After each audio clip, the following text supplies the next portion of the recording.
Hey, Papa here. This is the third video in the Rocks of Georgia series, and we've been talking about the big four, the four big important minerals that are found in most all of Georgia's rocks. We talked about quartz, silicon, and oxygen put together. Now we're going to talk about feldspar. Feldspar is a very common mineral that's found in rocks, and feldspar has silicon, oxygen, also has potassium and aluminum in it, all put together to form feldspar.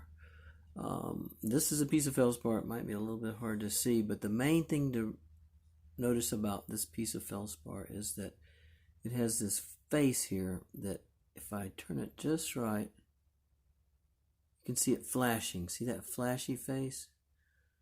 You'll never see that in quartz. A big old face like that, flashing like that. So we say flashy feldspar. This is a piece of white feldspar. Here's a piece of pinkish feldspar, different color. But see that flashing face right there? Just like the white, flashy feldspar. So you know that feldspar can come in white, it can come in pink, and it can come in other colors. Here's a big old hunk of feldspar, and in the middle is a flat piece that's a flashy face. I don't know if you can see that flashing. So let's look at feldspar in a book. In the book, here's some couple of pictures of feldspar. This is the pink version, and this is the white version. These are the flashy faces. You can't really see them too good. You can't see them flashing in the book, but that's feldspar.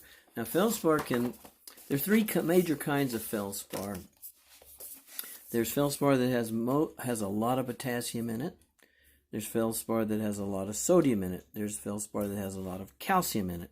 And then there are feldspars that have mixtures of those. But for now, we're just thinking about potassium feldspar or K feldspar, because K is the symbol for potassium, or sodium feldspar. Na is the symbol for sodium, or calcium feldspar. Those are going to be our three main types of feldspar that we're going to think about. Feldspar is really important because it comes out of granite rock and metamorphic granite rock, which is called granite gneiss.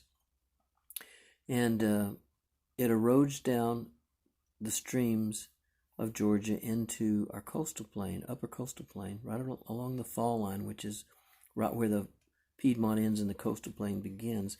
And it long ago it went into these ancient swamps and got changed into kaolin clay. Kaolinite is the mineral that it got changed into. That's that white clay.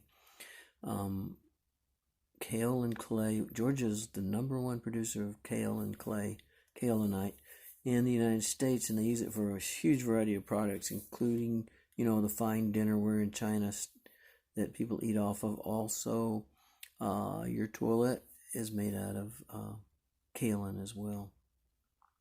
So now, if you find feldspar laying around in hunks, it's going to be mostly white. It might be pink. It could be yellow.